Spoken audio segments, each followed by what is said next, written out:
For plebs, by plebs, dropping the Bitcoin-only signal. Pleb Underground. Welcome everyone to the Pleb Underground.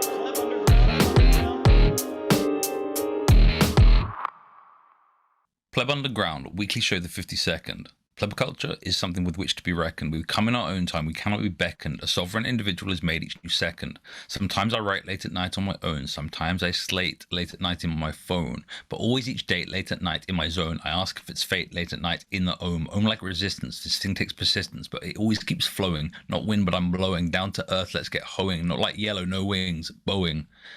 You might think I'm a wordsmith, but I'm a numbers guy. Always one to have words with, not much encumbers my quantitative reasoning. I'm cooking, Salt Bay the seasoning. Bitcoin OGs, some nouveau riche. Bitcoin rhymes, my nouveau niche. Try to find someone complimentary. Not overly complimentary. Compliments handed out, frivolously a token, appropriately named. Each new week, my rhyme bespoken. Each new week, new ideas need poking. Relationships aren't about fighting, just holding your word, more lip biting. Watch the teeth, no tip biting. Start it off, taste the boosh, amuse. I like to write what does bemuse. Always a cute girl I can see muse about new things. The music's kinda loud in here, shades on, haters in the mirror, rear.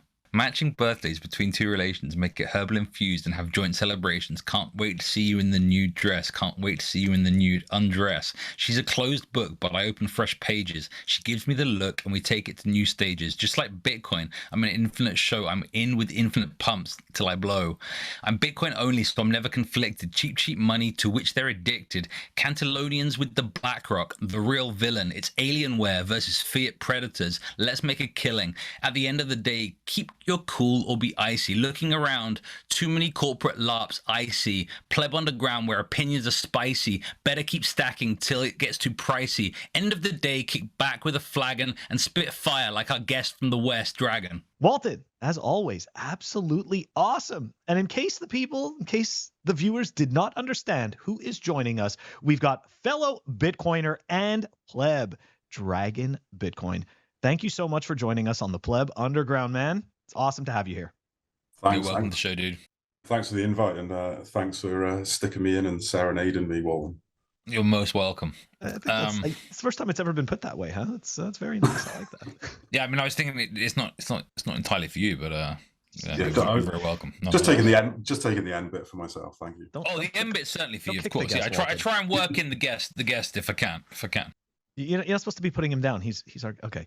Anyways, we are moving on over to the numbers. Yeah, the numbers, of course, brought to us by TimeChain Stats and TimeChain Calendar. Phil, what do the numbers look like this week? At the time of this recording, the block height is 804,825. The fiat Bitcoin exchange, 25,913.78. Total public lightning capacity, 4,784.30.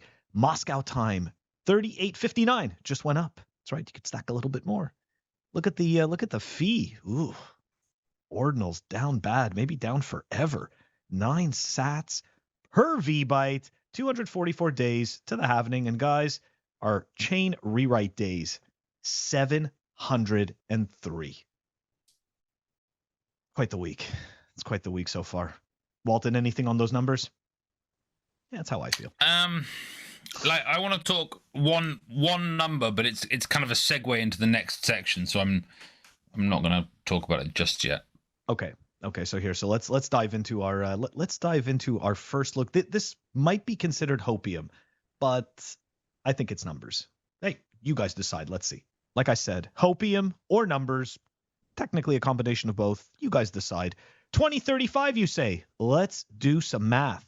By 2035, 4 halvings from now, halvenings, I call them, from now, issuance will be 0.390625 BTC per block, or 56.25 BTC per day.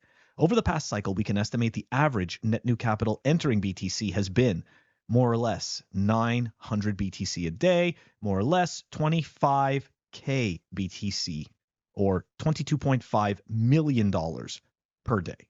Okay, so let's assume this stays constant. No dramatic new adoption, just the same net inflow of USD capital every day. That gives us a sustainable price of 400K USD per Bitcoin. Now let's assume an ultra conservative 3% inflation rate for the next 12 years. Now we're at 570K per Bitcoin. Now let's assume adoption in terms of net capital influx grows at a rate of, again, ultra conservatively, 10% per year. That gives us 1.8 million US per BTC. Of course, that has the purchasing power of roughly 1.3 million today, but regardless, somewhere between 5 to 10 BTC should allow you to retire in 2035. Okay. See why I said it was Hopium? It's very like seems like Hopium numbers. I mean, Walton, like his math, you know, the math seems correct, you know, but it's right, just Phil, making a bunch of big assumptions.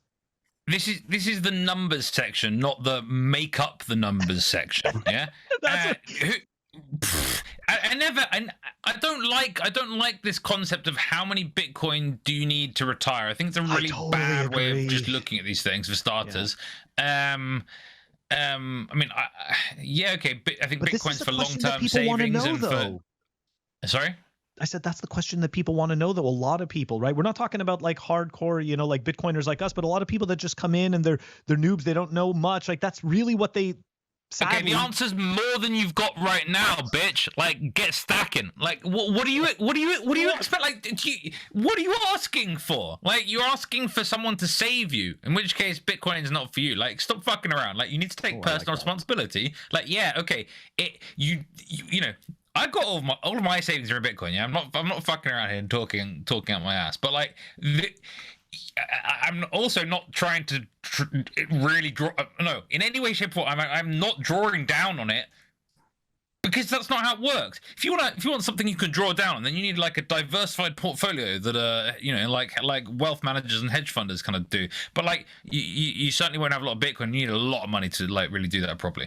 But that's more about preserving wealth rather than gaining wealth. If you're trying to gain wealth, then you need to actually be building value. You need to be building businesses that provide increasing value. That's how you're going to get rich. That's how anyone deserves to get rich. Like you don't deserve to get rich sitting around not doing anything. That's some kind of fiat or shitcoin of thinking.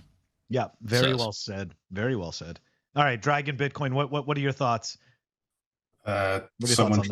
Someone trying to stack 5 to 10 Bitcoin now. What's that going to cost them? Like $250,000 to? Yeah, it's that's not a realistic retirement plan for a normie to like start stacking that kind of number. And I don't know what did he have $400,000 on by 2035? I'm going to go back. I'll take a look. Okay, some people hate this number, but it's like, okay, how many millionaires are there in the world? How many dollar millionaires? It's about 50 to $60 millionaires, and there's about $20 million millionaires in the States. Not all of those can own one whole Bitcoin, so one whole Bitcoin should be the target. Like I like that as a kind of basic one. But I don't know. The answer I always think is like more. You need more Bitcoin. The answer is you need more Bitcoin. So the whole point is that Bitcoin takes care of your future, which enables you to focus on your present. But then you actually have to focus on your present and get busy. Like it doesn't mean that you can just sit around. Yeah, I think that that's the key, right? Like I think that is exactly the point. Is that what you said before? If you're looking at that to figure out how many you need, you're looking for somebody to save you, and Bitcoin isn't for you. Like the whole point of this is that you build value, and then you take that value and you stack it in Bitcoin. That is the whole point, right? And then at some point in the future, depending on what you choose to do with it, because everybody's going to choose to do something different. Some people are going to leave it to their family. Other people do not have people to leave it to, and they are going to end up using it to better their lives. Do whatever the fuck you want with it. But the point is, go ahead, Dragon. Oh, I didn't say anything. I don't know why it popped up. The only other bit I'd say is 400K by 2035 seems pretty conservative. I would have thought that's bearish as fuck. So you said that's bearish stuff on top of that, right? So we're looking at bearish numbers on top of that. This isn't even Hopium.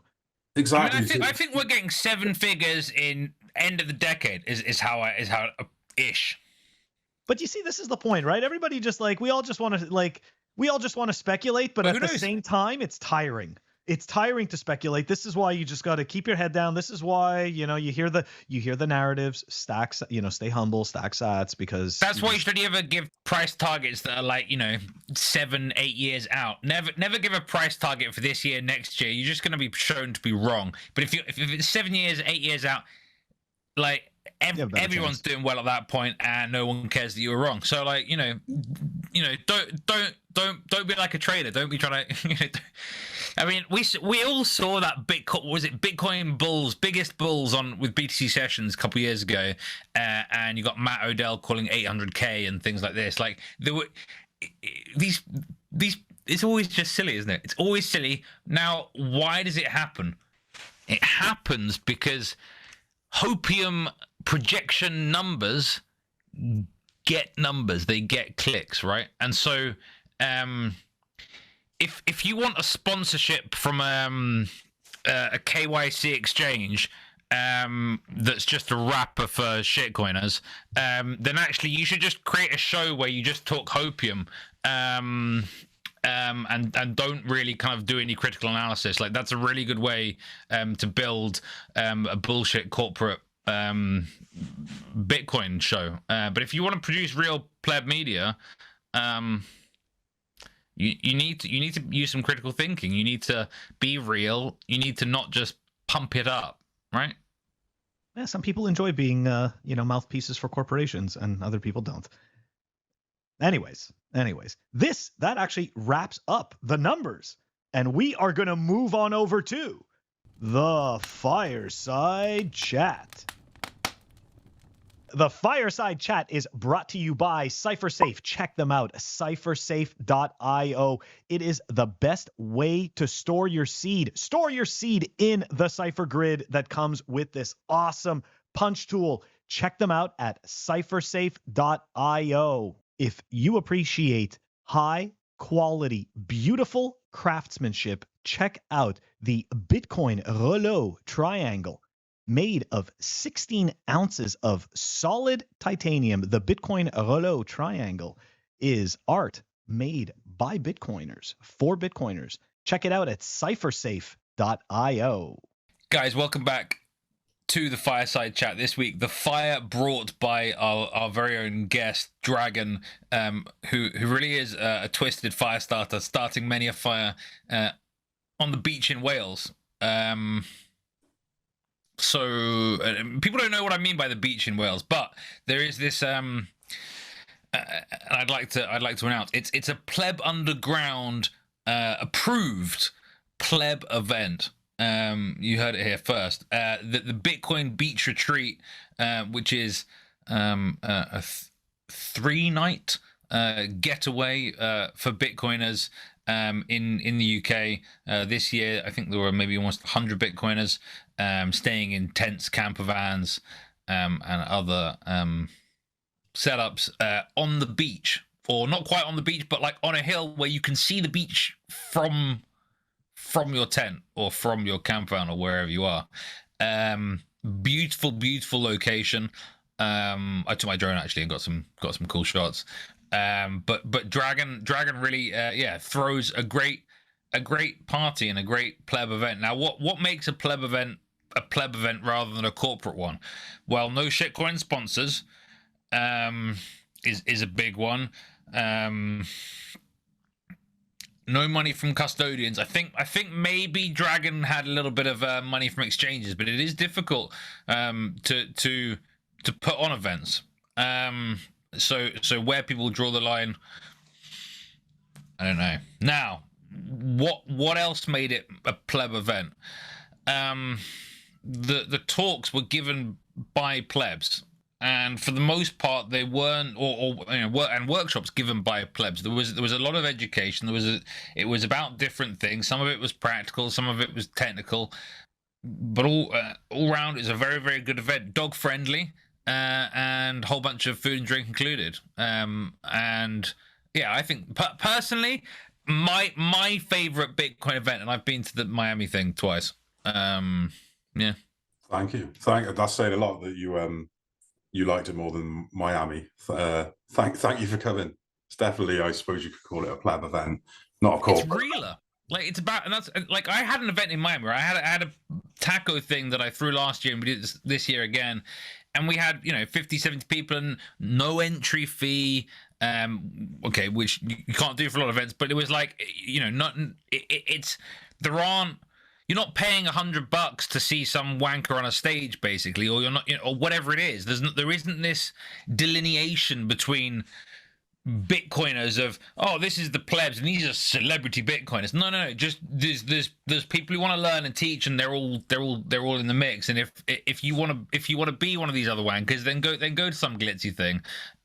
But that's not what your event's going to be like. And I think that's a really, really good thing. Has that always been a kind of idea, or are we just early stages and you haven't been corrupted yet, Dragon? What's the situation? Oh, never say never. You can always be corrupted, but we're definitely in the early stages. Well, saying that, if we go next year, that'll be 4 years, and any event that can go on annually and still be surviving 4 years and beyond is proved itself to an extent. Most will just drop, but I think no plans on changing as such. But we all started it originally for the right reasons, I think, and if you are Bitcoiners and you're doing it for the right reasons and you're attracting the right people, and I suppose it was magnified because it was in, coincidentally, 2021 where we did the first one, and that was coming out of lockdowns. So all the Bitcoiners, everyone can remember what that was like, to go away somewhere with a bunch of other people that weren't members of Clown World, to drop the face masks, and all that absolute bollocks. It's a beautiful phrasing, though, and that's very much what it is. It's like you're not necessarily spending the whole time talking about Bitcoin, but you're with people that you can just have normal conversations with, who don't want to talk about, pandemic type stuff, like or all this kind of, just like, who can just have real conversations. And talk about Bitcoin and, maybe get a little fucked up too as well, whatever. But you can have normal conversations with. Beautiful. Yeah, it's just decent people. And I remember in that first year, one of the random things that has always stuck in my memory is I took a big bottle of hand sanitizer, and when I packed it away at the end, not a single drop had been used. And it was like quite proud of that. It showed you the level of people and the amount of bullshit that they had put up with. So that was kind of like the original start. It was a retreat. It was a retreat from Clown World. And as it's grown on from there, that went quite well. And it went quite well because it was Bitcoiners. And it was a retreat from not just Clown World, but shitcoiners, from everything else. So as long as I've found most Bitcoiners I bump into are generally decent people. You might not get on with everyone in a 100-person group, but their core ethics or morals will generally align with your own. And yeah, like you said, it's not all about Bitcoin. It's about everything, and you just share interests and get to know people. I think you always get one or two. You'll always get corporate plebs turning up at corporate Bitcoiners turning up at pleb events, and I think sometimes maybe there's friction between the kind of corporate plebs and between the corporate Bitcoiners and the Bitcoin plebs, because it's about this realness, or lack thereof, maybe in some of the case of corporate. Yeah, and I'm not sure we get that so much, because strangely, basically anyone who's doing a talk is paying to be there. So we don't invite anyone. You're not special. We're not going to invite you, Walton, to come and do a talk and offer you a free ticket. If you book a place, and you've got knowledge to share, then we'll ask you if you're up for, whilst you're on holiday at the retreat, if you're up for doing a talk. Yeah, it's not really a privilege. It's more like you're already going, and then Dragon's like, hey, you want to do some work for me? And you go, oh, well, I guess I have to. You're kind of a nice guy and you're making a good thing, so I've got to try and add some value as well, or at least, make a couple people laugh or something. I don't know. So yeah, I did a talk on the Saturday night, and I've talked about this on the show a few weeks ago, but I think it really was a really great event. Do you think we need more Bitcoin escapes? And what are the values that you said that you did the event for the right reasons? What do you think the right reasons for creating Bitcoin events or Bitcoin escapes are? At this stage, I think non-profit. Unfortunately, I think Bitcoin-only events are very hard to make profitable, unless you've got like the backing of huge media like BTC Media and Bitcoin Mag, realistically, you're going to have and then shitcoin sponsors and custodians. That's the issue. So I don't think it's kind of possible to do a big event ethically along sort of the Bitcoin lines. So I'd say non-profit, and then that just comes down to like who's going to do a non-profit event. And I think that. Wait, you mean someone that has to do the work, Dragon? Crazy. Yeah, still clearing up today, even as it goes. But yeah, I think you just got to come from that route of not wanting to make a profit out of it, because you're not going to. And I think most of the people in Bitcoin aren't devs, or I say in Bitcoin, like on Bitcoin Twitter and so on, aren't devs. They can't necessarily do anything technical to help Bitcoin. So what can you do? You might as well fall back on your skills. And my background's event management. So what I can do in an hour would take you 3 hours. So it's easier. It's the one thing I can kind of contribute. So it costs me a lot of time and effort. It doesn't really cost me money because it breaks even. But yeah, it's the time that it costs me. But that's kind of like my contribution to Bitcoin, to bring everyone together, and hopefully things come from that, which they seem to have done year after year. Good relationships come, projects sort of seem to be born and things like that from it. So that's a good result. Once again, Dragon here showing that true pleb nature is thinking about what you can do for Bitcoin, not what Bitcoin can do for you. I think it's the right way, and like, don't get me wrong, as I said, never say never, because you might not go corporate.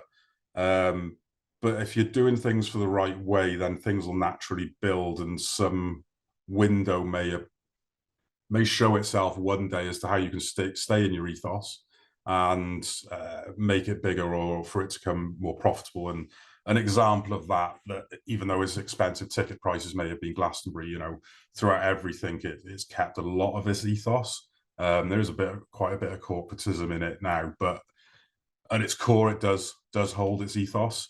And I think that's the key to it. Just to give people an idea on the prices, like I think I paid £65, which is about $80, maybe slightly more, maybe 85, give or take, for 3 nights or maybe it was slightly, let's say between $85 and $100 for me and my dog, for 3 nights, including food, I think, for basically the entire time, and a bunch of drinks, and all the talks, and some beautiful views. Like it's incredible how much things can really cost if someone's willing to do the work and create these things, or to pitch in and create these things. So Bitcoin is out there. I'm calling you to action here. I want more Bitcoin retreats to go to. I'll come and have fun at your events and buy tickets and talk about them nonstop. But I need more events to go to. At some point, maybe I'll set one up myself, but I need other people to do it as well. So guys, let's get cracking, and let's get pitching in. Like, you don't have to do it on your own. You can come together, but let's make. I've said before, let's make Bitcoin sexy again, but let's make Bitcoin fun. Like, it can't be just like retarded shitcoiners that can have parties. Like we can too, Like, unfortunately, they've got all the marketing budgets, which makes it a pain in the ass. But on this one, as a good example, yeah, I think you probably pay about 65, which is literally 30% under cost price. That's not even costing my time, which would put the ticket price up to probably a couple of hundred or above. But coincidentally, randomly this summer, there was a similar shitcoiner event doing this, and they were their minimum charge was $2.5 grand to share a bed in a TP with a stranger. They had a bit more food thrown in, but that was the cheapest, £2,500 to stay in a farmer's field in Wales and listen to block. They had high-level shitcoin speakers and some good Bitcoiners, but their event coincidentally disappeared about a week before it was going to happen, and I never heard anything. So I think it got pulled. Yeah, this is it's interesting that you bring that up, because I noticed that about a lot of these events, regardless of whether they're shitcoin or Bitcoin events. And again, I'm not talking about your event specifically. And there are, like, I'm not trying to make a blanket statement, but I'm going to, because there are exceptions. There are events that are, what I believe are reasonably priced. But I feel like, and not to shit on the Bitcoin conference, but it's going to happen, charging people thousands of dollars to attend that stuff, and like, you haven't even paid for a hotel yet or an Airbnb, you haven't paid for a flight. Like, it's honestly ridiculous, and that's where I think you get to the point where, sadly, like, okay, so you're gonna have the people that like really want to be there, and then you're gonna have the massive circle jerkers that are just, you know, sitting there telling, you know, essentially like, yeah, I'm here and I'm in this section because I either got a ticket paid for, or I dished out 9K, you know, to stand around with big quote unquote Bitcoin personality. So I don't know, that type of stuff, it just doesn't do it for me. I do appreciate much more these kind of smaller, more intimate events. So, and the conferences, when I've been to Bitcoin Amsterdam, and a couple of others, and the bit I enjoy most is the bit in between the talks. Like, the talks are valuable, don't get me wrong, but it's meeting up with other Bitcoiners. So that is kind of where another reason why the retreat originated from, was that if you just take those good bits, the bits in between the conference, and just go and sit in a field somewhere where you've got drinks and a nice place to look, and someone is having a chat in the marquee, is the way to do it, I think. And Walton was asking about other events in the UK. It's strange you mentioned that, not an event, and I haven't really progressed this with anyone, but I'm talking about it. I want to put it in the retreat Telegram to see what people think. And I don't know I genuinely don't know if I want to make this rod for my own back. But what I want myself, and I wanted the retreat, and that happened. I want somewhere to go and retreat, permanently own somewhere that I can go and retreat whenever I want. A field or a woodland. A kind of joint citadel. Essentially, but yeah, I want a woodland or some acreage somewhere beautiful, chilled out, away from everywhere, owned by, and I can't afford that on my own. Is it an idea where the 10 Bitcoiners join together, each throw in 5K, and suddenly you've got a 50K pot, you can go and buy a piece of land in trust or something like that. And then you've got somewhere that people can go away to throughout the year. So whether or not I don't know if I want to go down that project or whether it's feasible, but I think I want somewhere to go, but I think that could be more hassle than it's worth. But the citadel would just be wooden fences.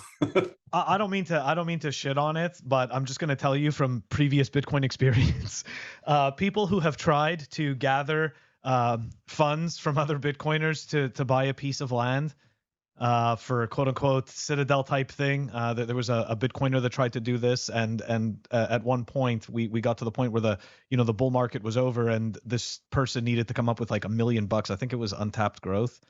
Something I was about to say, there was no more growth that could be tapped at that point or something. Yeah, there was no more growth. Yeah, so, I remember. Don't that get me was wrong. a big deal. Even though you're, you know what I mean? It's like, you're not trying to scam. Like, you're just like, yeah, I want to have a piece of land that I can go and retreat with my fellow Bitcoin friends and have fun. But like, unfortunately, I think that you may want to try to build that. You may want to do that on your own, or with like a very, with like very close people to you. And you can do 10. It needs to be like 3 to 5 max. Yeah, exactly. Because honestly, like that's gonna. I don't know. The people who think have tried about this it as like a multi-sig, right? You don't want to put funds in a 10 of 10 multi-sig. Sounds like a fucking nightmare. You want but a 3 of 3 doesn't sound too horrendous, right? Like, I don't know. Or 3 of 5. Yeah. No, this is what I need, a good bit of advice. I'm not aiming as high as, I think it was Untapped Growth or whatever. I do remember that he was aiming big. This would be a lot smaller, but I just think you potentially start opening up a whole can of worms. And it does. It really does. But as we saw with him, like it opened up a huge can of worms, because all of a sudden you need, it just didn't make any sense, right? Like all of a sudden it made no sense at all, and there was no land, and in the end it all fell apart. But yeah, it's definitely that I don't know. I hate getting into projects like that. It's one thing to put together, like you're doing with the event planning, right? Like, it's one thing to put together a get together. It's another thing to invest with a whole bunch of Bitcoiners into something like that, like land, But hey, look, it's not to say it can't be done, right? It's just to say that, yeah, you're definitely opening up a can of worms, and you have to be willing to deal with those consequences should you do that, So. Yeah, and I think that's what I'd like to avoid. Is things can sound good as an idea and on paper, but then in reality, it can turn quite different. Yeah, I think this, you've got to go with your gut, and I've been hesitating on this, and I think I know deep down it's probably he's better to go and buy a smaller bit on my own. Exactly. Like something that I always remind myself, I try to remind myself and I try to follow it. If there's doubt, there is no doubt, right? So if I'm doubting what I should do, then there is no doubt what I should do. So, but anyways, this it's a bit like this idea that if you're not sure, you should flip a coin, and then if you don't like the result, well, then you've made your mind up anyway. That's right. Well, anyways, guys, this wraps up our fireside chat with DragonBitcoin, and we are going to move it on over to REKT. Up next, we have REKT, sponsored by Represent. Represent are a Bitcoin-owned clothing brand making a whole range of apparel and accessories based out on the West Coast in the United States. They made this awesome shirt for a very special event, but these are limited edition. You can't buy this shirt. Sorry. You have to be at the next Taco Pleb Underground Represent event, and maybe you'll get one. But if you want to buy some other cool Represent gear, you can head on over to representltd.com and use the code PlebUnderground to get a discount on all of the goodies. Once again, that's representltd.com. Welcome back to REKT. This week, we have some plebs getting wrecked. Never a good thing. Let's have a look. So here's some tweets from Dr. Satoshi. So it's the first time that it's ever happened. What happened? Coinbase wallet? Well, that sounds like a bad idea. Okay. Click to oh wait, Striker involved. Okay, what is going on with the story? Right. So a bridge. And then we see Jack Mallers posting the Strike account was compromised. The Strike Twitter account was compromised. Oh, sorry, StrikeX.com account was compromised, and so then someone, I guess, posted essentially a phishing link, right, to some bridge. I mean, if you're a Bitcoiner, you should be very wary of anything where they say it's a bridge. Like bridges are what like shitcoiners use to just I think hang themselves from. Or it seems like bridges get hacked like more than anything. I don't really follow enough shitcoinery because fuck shitcoins.com. But also please like and subscribe. Yeah, bridges is everything that gets hacked. There've been multiple $100 million plus hacks of bridges last year or the year before. What are you guys doing? Like, this is a lesson. Once again, you should have Bitcoin in self-custody. Use backup plates, signing devices, but don't have things on hot wallets. And stay away from bridges. Yeah, I think that's the moral of the story, right? Like these shitcoin bridges, to your point, if people go and take a look, right, at the REKT leaderboard, a lot of these projects, right, like the exploit that was done is listed.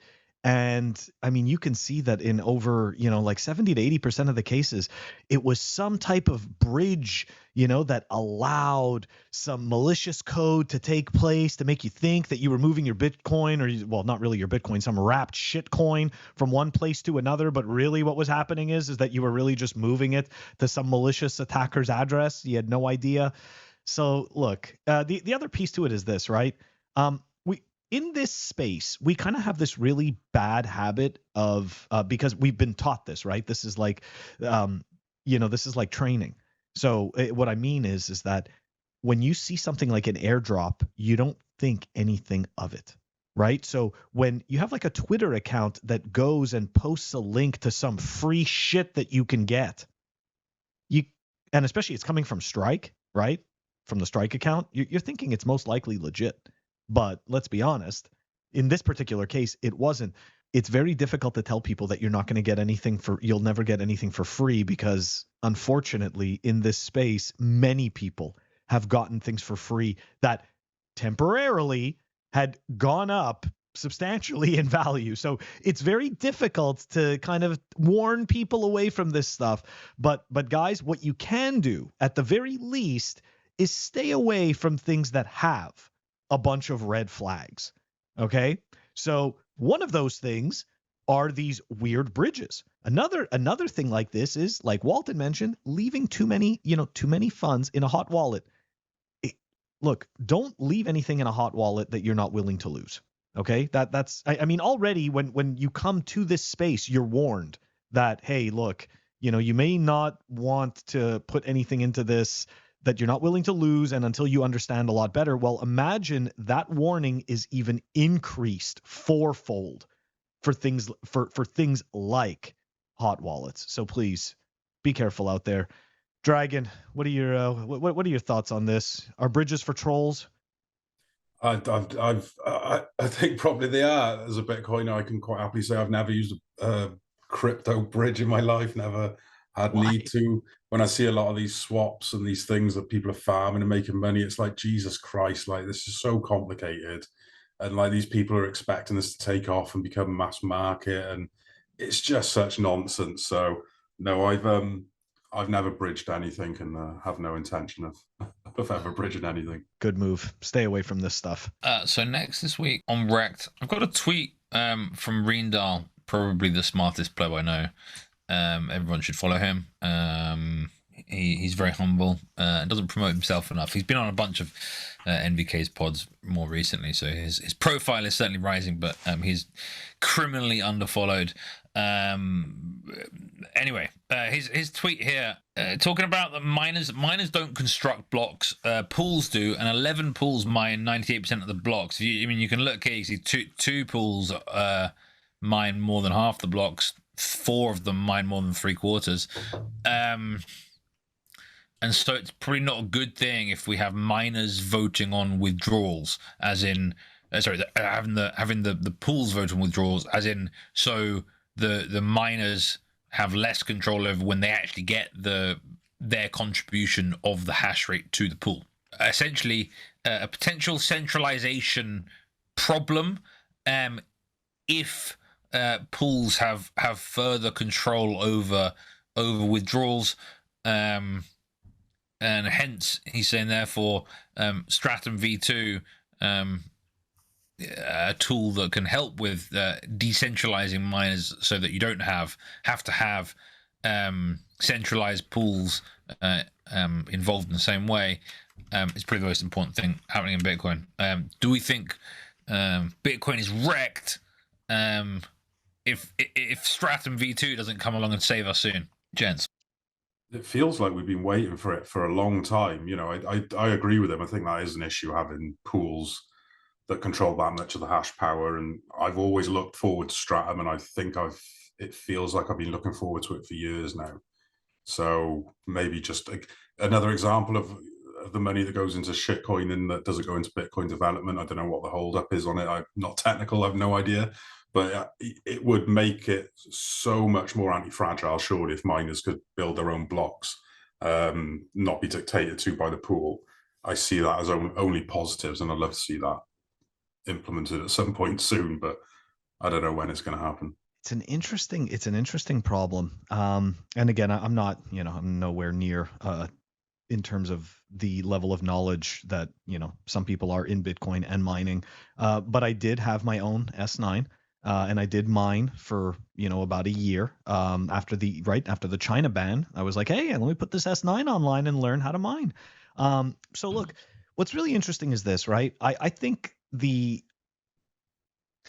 part of the issue is that you don't want the pool itself to have too much control over what the miner should be able to configure for themselves. Meaning that, like, for example, when you connect up to a pool right now, at least this is what I remember from 3 years ago or 2 years ago, whenever the hell we had the China ban and I was mining.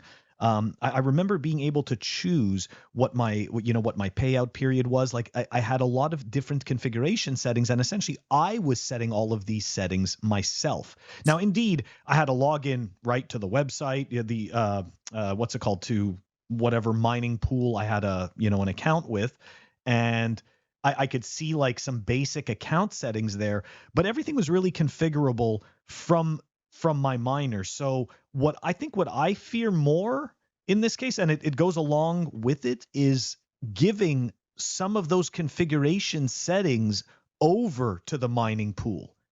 And I think that's kind of a point. Yeah, that's a point of contention, because we don't, at the end of the day, They don't need to be a governing body. They simply just need to provide a service. And in no way does that service constitute them having to police in a way. I know I'm probably using too strong of a word, to police the miners. It's like, sure, they're offering a service, but they are not really, I don't really believe them to be the ones that, have the power. Even though that could be argued because, again, the pool is the one that is constructing the block. Although solo miners, aren't they constructing their own blocks? I mean, there's no pool. You don't have to mine with a pool. Yeah. So, I mean, like it's, I think what I'm going to do is I'm going to reach out to my pool expert, Plan D, Dieter, and find out what pools are all about. So I'll get back to you guys next week on that. Okay. I like that. Because you see all the chat about a lot of chat about drive chains and things like that going on at the moment, which is kind of like an add-on to Bitcoin. Yeah, fuck drive chains. Whereas like this stratum thing and miner decentralization is like so much more important, and it's happening now, and it's been going on for a long time.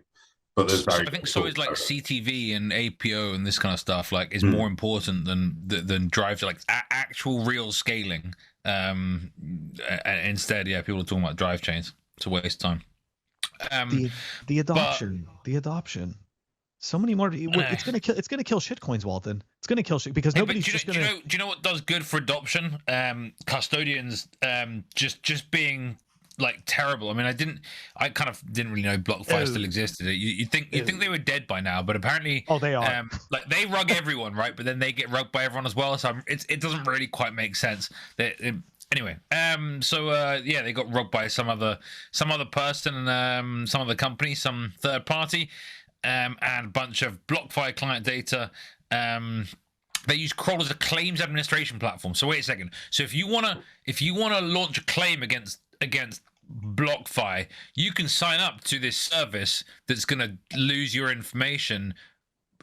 So then you can log a complaint in their system about the fact that your data was lost. Wait, but then isn't this a bit like recursive covenants? Like, when does this end? Explain it to me. I don't understand. So when it comes to I saw that tweet earlier, and the only thing I could think of, I'll try to pop it up, is the Simpsons meme with all the kids pointing and saying, "He's already dead." You're dead. Yeah. It's true. It's like there's nothing left. These guys are so gone. And look, even their claim I felt like that this week as well. Phil, I don't even know who these people are. Like internet people, and they do fights, and one of them's marrying a whore basically, and the other guy just kept putting out photos about this story. The Simpsons meme of like, stop, he's already dead. Yeah, that's been a reaction all week on a few things. Oh yeah. Talking about like already dead. Let's have a little look at Prime Trust. What's up, Prime Trust? Once again, some excellent reporting from Predator. So Scott Purcell, yes, who was the CEO of Prime Trust, now CEO of Fortress Trust, who custodies all of the same assets. So if you were formerly a user of Prime Trust, even through a third party, your funds are now with the same people. So maybe put them in self-custody. But Scott Purcell, he claims that on a LinkedIn post that he left the CEO in January 2021. In a court filing, he states that he actually left in August 2021. But wait, this is interesting because it was in January 2021 that legacy wallets started getting rugged. Or rather, coins started getting forwarded into legacy wallets, right? There was rugs happening. And did you see when he started Fortress? Look at that, huh? Just a couple months after. It's just a coincidence. October 2021. It's just a coincidence, Walton. Wait, and actually, there's a bit more from that guy that runs the corporate thing. Prime Trust apparently closed a $68 million Series A financing in August 2021. Insiders cash out $34 million, which is half of it. And then October 21, there was a Series B. Mm-hmm. And then there's more cash now. And then they discovered money that got lost, and then they closed the Series B. Wait, but that's for Prime Trust, but that's already after like he's switched to full. I don't understand. Doesn't like it's all just dodgy. But do you know what? The point remains, guys.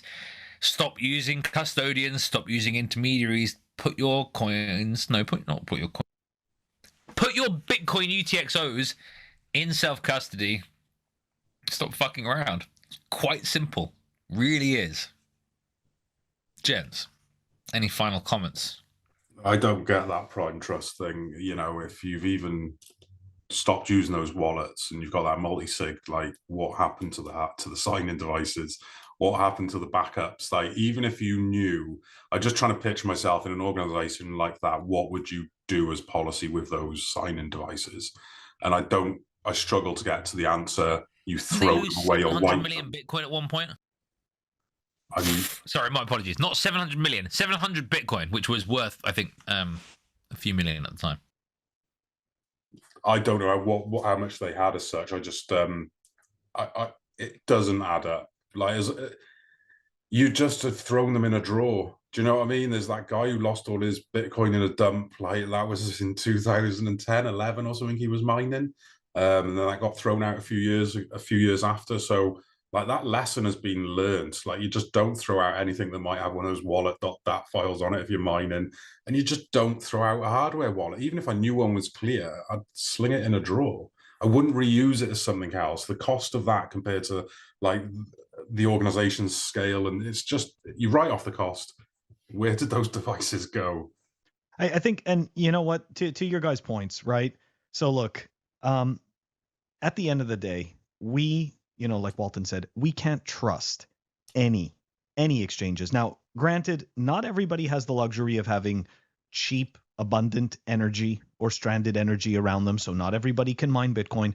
Not everybody wants to necessarily work for Bitcoin and get paid in it, right? Because we're talking about the difference between KYC and non-KYC Bitcoin, or at least I'm talking about it right now. So, and not that it really makes a difference. I think it's much more of a matter of preference, but then of course everybody will argue about that as well. So, but the whole point is not these nuanced points. The points is that there's only certain ways to acquire and accumulate Bitcoin. That being said, if you are going to purchase Bitcoin, okay, through an exchange, doesn't matter which exchange, okay?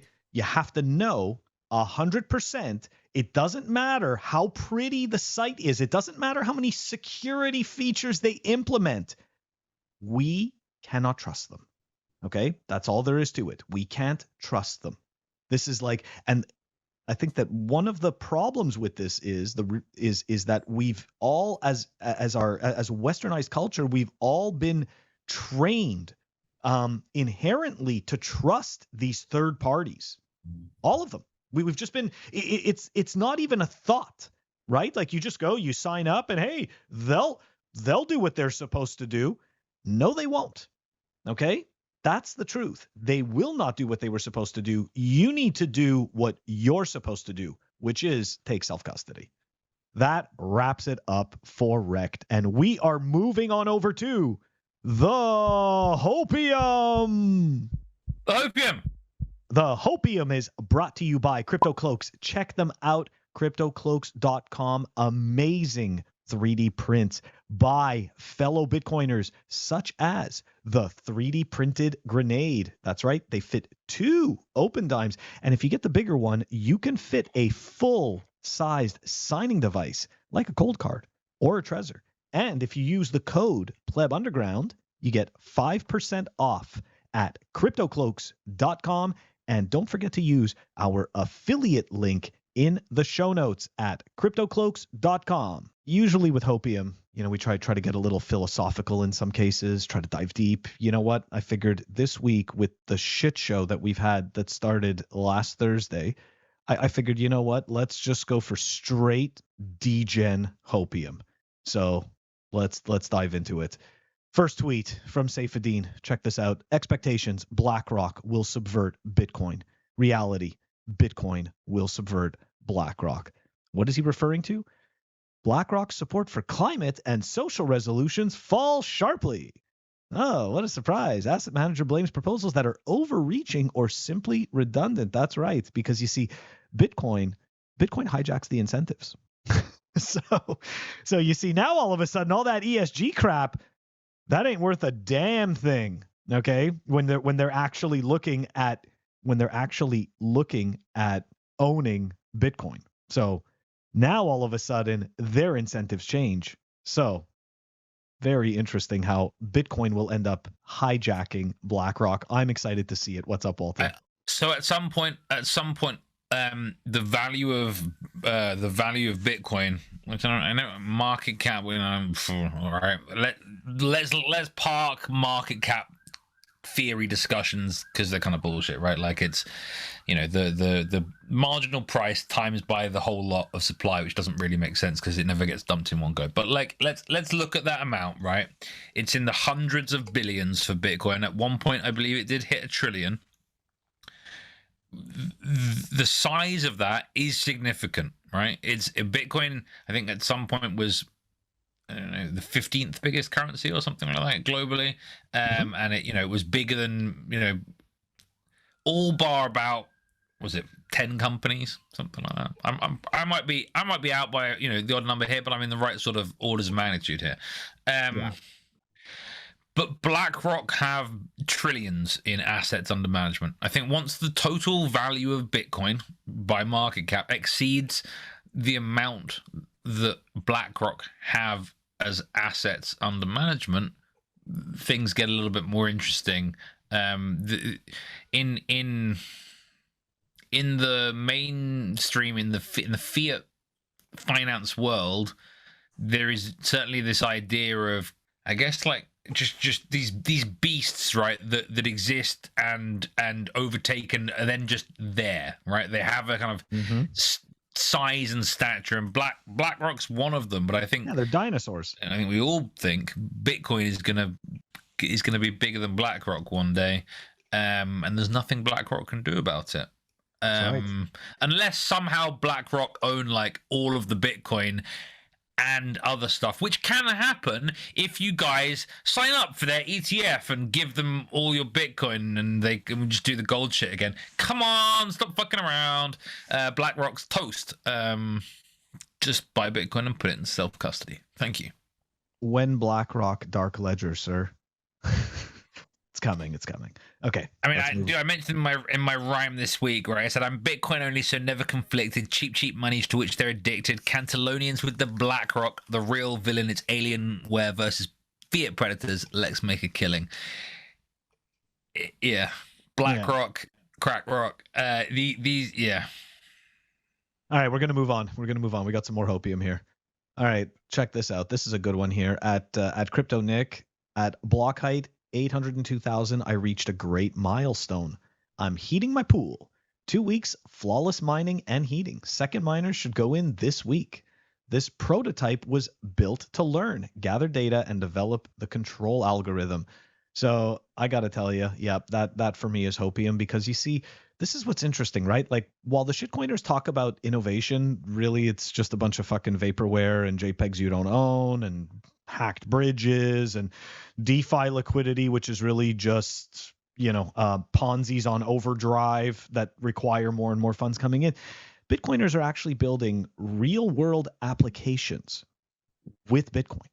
Okay, so real world applications that are providing real world solutions in the real world, not vaporware on a shit chain.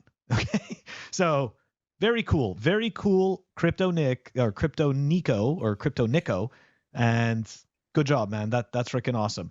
But we're not done with Phil.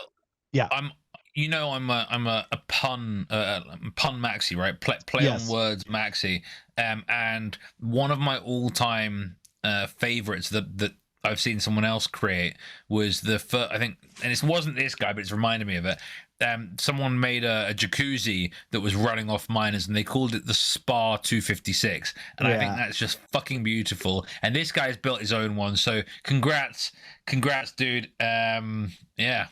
Yeah, this I'm is very bullish cool. on Bitcoiners building cool things. Now, are they a little bit kitsch? Is this really representative of the world being fixed? No, but No. it is efficiencies increasing, right? It is technology is meant to help you use more energy in a more efficient way. Yeah. And I think this is certainly helping this guy to use it in a more efficient way. So excellent stuff. Thanks. Absolutely. Here's the big Hopium, okay? And of course, I had to go to one of these trading accounts, right? This is where you get the super degen Hopium, okay? It's official. Just like in every prior cycle, Bitcoin dropped below its BMSB in August, September of its pre-halving year, which also coincided to a drop in the SPX. Many on here try to overcomplicate things, but pre-halving years get both bulls and bears wrecked. Okay, so why is that Hopium? It's Hopium because Benjamin is saying that there is nothing new under the sun, and we're just going through a typical cycle. Even more Hopium. On August 16th, crypto Twitter was swamped with posts about the hash ribbons buy signal for Bitcoin. Since then, BTC has dropped 10%. It's important to consider seasonality and how BTC has always made this move down in every Q3 of pre-halving years. And guys, that's right. It may not seem the same, but it's very similar.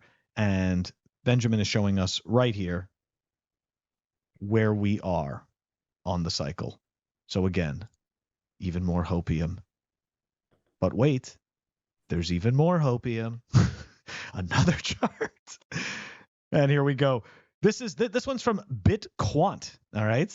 And here we go. While this pattern wasn't the most precise at predicting Bitcoin's price, it excelled in forecasting the timing of the next peak. He sold at 59K last cycle solely based on it. With the updated chart, now as a glimpse, the extent of this cycle, pointing to 60K by December. Total freaking degen Hopium. Love to see it, but I don't buy it. Take everything with a grain of salt. A new all-time high pre-halving seems more likely than ever. Sharing my analysis here, not persuading trades, sold 54 to 59K, bought the 16 to 20K. I don't do paid promotions, just my insights and investments. If the recent price fluctuations make you uneasy, crypto, but I'm just going to substitute Bitcoin might not be your match. Consider a paid job instead. Bitcoin isn't for the faint-hearted. It swiftly sheds toxic influences. Now, again, we don't trade. We don't advocate for trading on this channel. But the signal in there was that he's calling for 60K by December, and that's a really short little timeline right now, considering we're about to hop into September. But again, it's Hopium, and this is the Hopium segment. So, all right, we're gonna Let's wrap talk percentages, Phil, because price moves are all about percentages, right? Yeah. In what was it, 2020, September of 2020 to December of 2020, I believe we went from about, I want to say, under £10,000 up to about £20,000. So doubling in 3-4 months. Mm-hmm. These things are possible. What are we at? $30,000 to get 60K? It's possible. Do I think it's going to happen? I don't think it's going to happen. Did I see a clip of Adam Back on, some sort of national TV trying to pump the price to 100K before the end of March so that he can steal a million sats off my friend Bikingo? Yes, I did see that. Is it going to happen? No. The cat is going to be right, and those million sats from Satoshi or a fraction of Satoshi, or I think that's who Adam is. But anyway, he's going to my buddy Bikingo. I realize it's a terrible answer to maybe what the question was, but there was no question. Yeah. I'm just pointing out. Where's it going? I don't know. No one knows. Anyone that does, they're lying. Keep buying Bitcoin, guys, and stack it and save it and put it somewhere safe. All right, so here's the last piece of Hopium, guys. Here we go. This is from this is another trading account. You gotta love it. So here we go. Mags. All right, crypto trader, technical analyst. Here we go. Bitcoin is not going to 12K. That's right, because there's a whole subsect of bears that are sitting there saying that because we're sitting at 26, that's it. 12 is inevitable, and when 12 is inevitable, 10 becomes inevitable, and when 10 becomes inevitable, so does 8, and down we go until eventually we get to the magic number of 0. Anyways, Bitcoin is not going to 12K. Here is why. 93% of all the Bitcoin has now been mined. World's largest asset manager, BlackRock, filed for Bitcoin spot ETF. Mysterious Wallet accumulated $3 billion worth of BTC in just 3 months.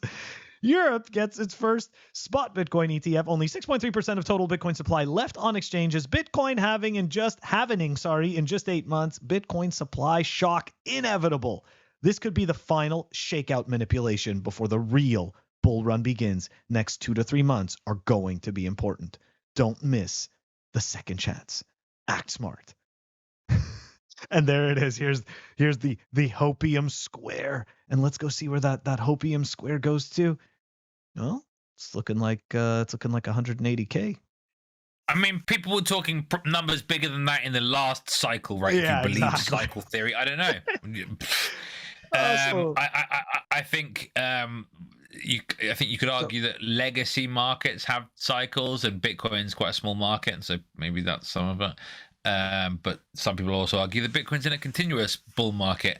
And also, Phil said that he was going to share a bunch of links, and then we're going to talk about them at the end, and then I just broke that rule repeatedly. So apologies. I'm now going to shut up, and Dragon can talk about all these amazing things. I was going to ask Dragon what his takes. Is he feeling bullish? Honestly, don't know. I was thinking about it the other day. I'm a lot more comfortable when price is going sideways or down. When price starts pumping, I start to feel quite uncomfortable. I suppose regret takes on then, as in, damn, I could have bought some more and stacked some more sats, and I've missed that opportunity. So I don't know about well, going back to BlackRock, I don't trust Larry. I don't trust BlackRock.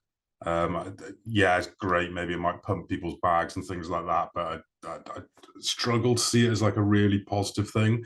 It could be in the interim, but I think it'll come down to what happens during any potential fork wars or any consensus changes. What influence will BlackRock have? What will they try and do? What do they think they might be able to try and do?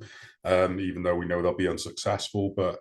And I think it says a lot about someone who's like enforced this whole ESG bullshit on businesses around the world, cost billions in doing that, to then go, oh, actually, no, maybe not, I'll walk that back. Like, I've got respect for people who can make a mistake and recognize it and change that. So I do respect that, but that's a huge question mark over someone who can force things on people, and then later they go, actually, no, I was wrong. So I'd take that as quite worrying. But going back to Adam back, I'd have taken his bet. So your mate's done well there, I think, to get some of his sats off him. I don't think the 4-year cycles, it feels, my gut is that we've broken out of those, or they're just going to get more and more reduced each time. And I think what convinced me more of that was the last one, the pump up to the meme number of 69, no blow off top. It just double topped up there. I mean, if you're doing a 69 and not blowing your top off, you're doing it wrong. But that's besides the point. The point is, I don't know what the point is. What was the point, Dragon? I don't know. You were quite. I thought you were going to make a bloody good point then. I did have a point. We don't know what price is going to do. Ultimately, we hope number go up over the long term. But I think the 4-year cycles, I think trying to predict things now. That was it. Okay, so once there is this idea in markets in general that once everyone buys into an idea, that then actually maybe the thing to do is to bet against it, right? And I do think that everyone's bought into this idea of cycle theory or even like stock to flow without it's new miner supply is a small proportion of total amount that sits on exchanges, and that's decreasing, right? Until people actually self-custody Bitcoin, forget about the impact of supply change unless you're a miner. I don't think it's relevant. I really, really, really don't. You're never going to get all the Bitcoin self-custodied. It's just not. It's just never going to happen. However easy we make it, however logical and sane it is, it's just not going to happen. What I'm saying is that the impact on price from the change in supply isn't relevant because it's only new supply, and that's a piss in the ocean compared to, you know, how much is on these big exchanges. When you've got a couple million coins on exchanges, it doesn't matter that, what is it, 900 coins a day are being sold by miners, or up to yeah, approximately.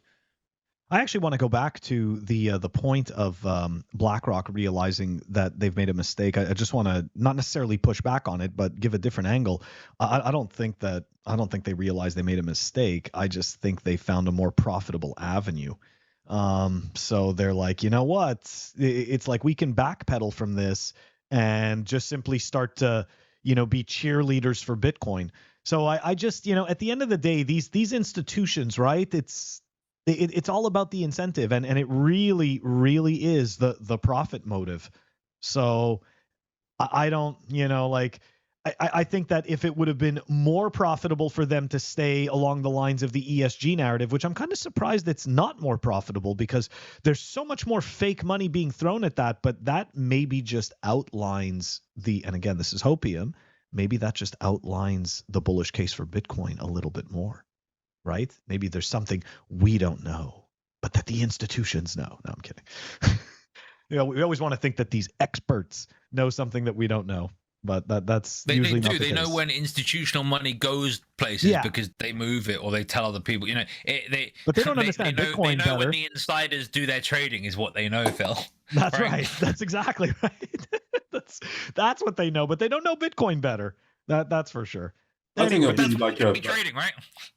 It'll be like a black swan event or something that I think like does the next massive impetus on Bitcoin price. It won't be like retail pouring in and a 4-year cycle happening. No. It'll be something else.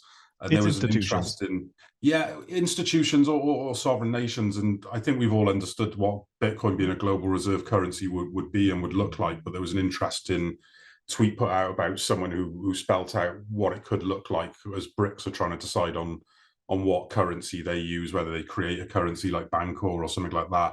And someone just put it into an explanation about how they could just literally go from the rupee into Bitcoin to the Brazilian real, and just basically use Bitcoin as that transportation mechanism between currencies, not necessarily even having to stack any Bitcoin on a sovereign nation's books or in their central bank, but just purely exploiting the existence of Bitcoin to not have to trust someone in another country and just move that value. I think it'll be something like that will move the price. There's not enough Bitcoiners around buying it, buying the dips and things like that. That's going to move price. Institutions, I think we've seen some of them come in, but yeah, I think sovereign nations and that kind of black swan event will be the next big trigger. Yeah, I appreciate that perspective. And guys, let us know what you think. Let us know in the comments, right? What's going to be the big catalyst? Who's going to be the big players that are coming to the space? Someone just said it's when Saylor stops posting AI generated pictures. Oh, yeah. That's when the next bull run starts, and I buy into that. I like that. Yeah, I could buy into that too. All right, guys, this wraps up the Hopium, and we are gonna do our monthly BtcPayServer update. All right, guys. So for BtcPayServer, for the people that are using BtcPayServer for their businesses or plan to use BtcPayServer for their businesses, they came out with an update 2 weeks ago. And I don't know if people remember, but last month we had the emperor of BtcPayServer on the show. That's right. We had Nicholas Dorier join us, and he explained all the new features of their brand new version. And now they've already, because these guys are total freaking animals. Okay. They've already dropped a whole bunch of fixes. Here it is. I can see a trend. I can see a trend. Before he came on the show, and I made a joke about it, before he came on the show, like half the bugs were fixed. I think maybe by Dennis, and half the bugs were fixed by Nicholas. Like there were a whole bunch being fixed by Nicholas, right? In the episode before the show. Now, this is an episode after the show, and we're doing the thing, and I see no bug fixes from Mr. Dorier. So I'm intrigued. But once again, know why. BtcPayServer remind us that bugs are to be fixed, not eaten. So thanks, guys. Keep up the good work. Yeah, keep up the awesome work. And guys, if you want to accept Bitcoin for payment for your business, check out BtcPayServer. They have a fantastic product. They've got an amazing team, and they just keep making it better. Well, this wraps up our weekly episode of Pleb Underground. Dragon Bitcoin, before we sign off, how do the viewers find you if they want to get in touch with you? Myself at DragonBitcoin or at Bitcoin Retreat on Twitter. I refuse to call it X, and bitcoinretreat.co.uk. Absolutely awesome. Okay, we are going to add that information to the show notes. And guys, don't forget to like and subscribe. Don't forget to check us out on our audio-only platforms, Apple Podcasts, Spotify, and Anchor. If you want to stream us sats, check us out on fountain.fm. You can stream us sats through Breeze.